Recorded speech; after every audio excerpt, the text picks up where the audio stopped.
Viewers welcome to my channel. ఈ రోజు recipe జొన్న గటక.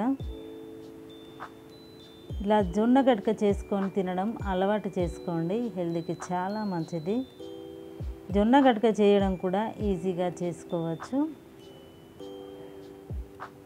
జొన్న గటక ఎలా చేయాలో, జొన్న రవ్వ ఎలా చేయాలో మనం ఈరోజు వీడియోలో చూద్దాం. ఇక్కడ ముందుగా జొన్నలను తీసుకొని కడిగి ఆరబెట్టుకోవాలి. ఇలా ఆరిన జొన్నల్ని ఒక మిక్సీ జార్ తీసుకొని ఇందులో వేసుకొని గ్రైండ్ చేసుకోవాలి. ఇలా గ్రైండ్ చేసుకున్న రవ్వని అవసరమైతే జల్లించుకోండి, లేదా ఇలాగే అయినా చేసుకోవచ్చు. ఇప్పుడు స్టవ్ ఆన్ చేసుకొని ఒక గిన్నె పెట్టుకొని ఇందులోకి 1 కప్పు రవ్వకి 3 కప్పుల వరకు నీళ్ళని వేసుకోవాలి. ఇలా వేసుకొని ఇందులోకి 1/4 టీ స్పూన్ వరకు సాల్ట్ వేసుకోవాలి.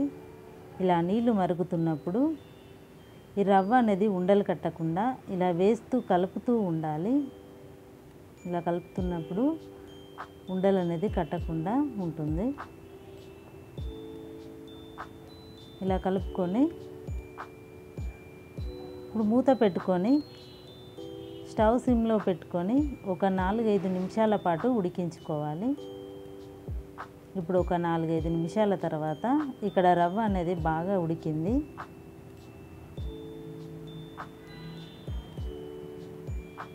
ఇప్పుడు స్టవ్ ఆఫ్ చేసుకోవాలి.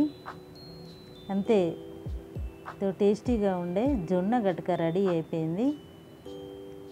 ఈ జొన్న గటకలోకి చికెను, పెరుగుతో అయినా, సాంబార్తో లేదా చేపల పులుసుతో అయినా తీసుకుంటే చాలా బాగుంటుంది. వీడియో నచ్చితే లైక్ చేయండి, షేర్ చేయండి, సబ్స్క్రైబ్ చేయండి. Thank you.